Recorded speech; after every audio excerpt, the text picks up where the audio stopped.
कराना है, उर्दू सीखनी है। नहीं, माशाल्लाह, नहीं, मैंने बिल्कुल नहीं। बिलावल साहब में बहुत टैलेंट है और बिल्कुल ठीक कहा उन्होंने, बड़ी अच्छी मिनिस्ट्री चली, बड़ी मैच्योरिटी की उन्होंने बातें की, अभी भी बड़ी मैच्योरिटी की बातें कर रहे हैं। अभी उन्होंने उनका या उनकी जमात का टारगेट PMLN है, तो हम भी वेलकम कहते हैं। हम कहते हैं देखें सियासत में यानी उसी पार्टी को आप टारगेट करते हैं जिससे आपको खतरा महसूस करते हैं, तो ठीक है वो करें, लेकिन हम ये जरूर कहना चाहते हैं कि कम से कम वो बातें कतई ना करें कि जिस बातों के ऊपर आप उस कसौटी के ऊपर आपको अपने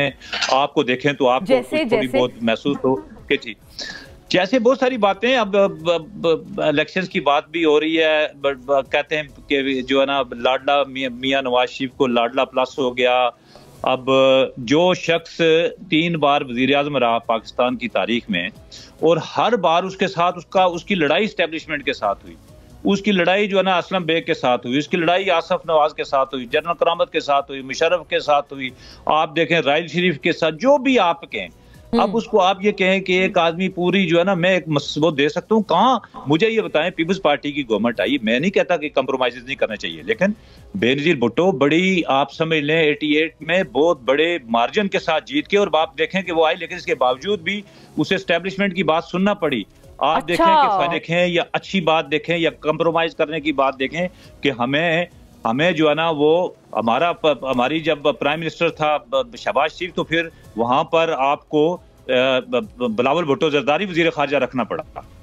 आप खुद देखें कि ये होता रहता है, आपको रखना पड़ा था ये यानी कि मुश्ताक साहब आपने बड़ी अहम बात की है कि बिलावल साहब आपको वजीर खारजा रखना पड़ा, कोई दबाव तो नहीं था इसका?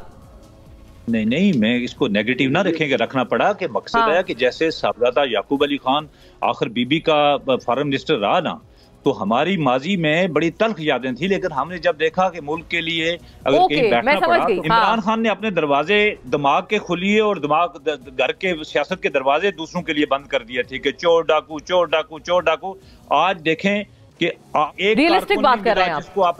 अपना 26 साल जदोजहद के बाद एक कारकुन नहीं मिला जिसको अपना वो जानशीन बना सके, यानी खोसा साहब, एतजाज हसन, अपना अभी बैरिस्टर गोहर, और मैं सारे मांगे तांगे की जो जितने मामलात हैं वो सारे उसके साथ अब वही रह गए हैं जो कि किसी और जमात से आकर उसकी जमात को जिन्होंने संभाला है।